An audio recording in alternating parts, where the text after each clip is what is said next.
nous avons souhaité la rencontrer. Je l'ai dit sur Radio France Internationale. Nous étions le premier à l'attendre parce que nous nous battons pour la même cause, que justice soit rendue à Floribert et Fidel Bazana et Dadi. Il est regrettable qu'elle ait été prise en otage par certaines personnes pour qu'on ne la rencontre pas. Et c'est cette main noire-là que nous sommes en train de dénoncer aujourd'hui. Si le statut change, il change en fonction de cette loi. Qui modifie, qui change le statut? Ce sont les membres effectifs. Ce n'est pas un individu, directeur soit-il. Non, ce sont les membres effectifs. Et cela est lié aux circonstances, aux contingences du moment. Et ces membres qui ont adopté les statuts peuvent s'asseoir pour dire tel article pose problème, est en déphasage avec le moment, nous devons modifier. Ce sont les membres effectifs qui décident, pas un individu, s'il vous plaît. Et même du vivant de Feu Floribert, en 2008, nous avions procédé à la modification des statuts. En 2008. Et c'est après cela qu'il a été élu directeur exécutif de la VSLE pour un mandat de 4 ans, s'il vous plaît, renouvelable une seule fois. Vous comprenez? Donc ce sont les membres effectifs au cours d'une assemblée générale.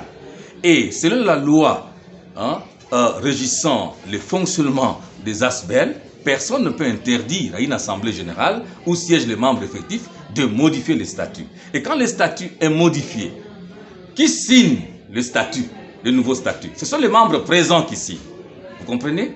Donc voilà, je ne voudrais pas qu'on soit plus dispersé sur cette question. Je pense que ceux qui savent, qui connaissent bien le fonctionnement des ASBEL, en me suivant, me donnent complètement raison. Ce n'est pas moi qui décide. La Voix des sans-voix pour les droits de l'homme est l'une des organisations où tous les organes fonctionnent de manière démocratique. Il n'y a pas un individu qui décide, pas moi, pas même moi. Je vous assure, il y a des procédures à suivre. Ce sont les textes sont là, tout le monde peut les lire.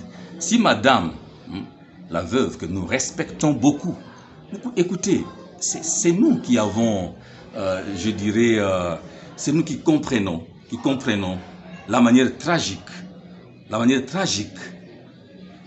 manière dont Floribert et Fidel Bazana et Dadi ont été assassinés. C'est pour cela que je vous dis, il ne faut pas qu'on crache sur la mémoire de Floribert Chebeya en cherchant à déstabiliser, à affaiblir la voix des sans-voix pour les droits de l'homme. Ça, je dois vous le dire. Si madame, par exemple, la veuve voudrait devenir membre effectif et atteindre d'autres échelons, je crois qu'elle est libre. Ce sont des procédures à suivre. Vous comprenez? On n'exclut personne. Mais pour l'instant, moi je vous dis, ce sont les textes qui s'appliquent. Et c'est ça l'état de droit. Toutes les personnes qui ont été tout autour de la veuve savent bien tout cela. Mais seulement, lui ont caché toutes ces vérités pour des raisons, écoutez.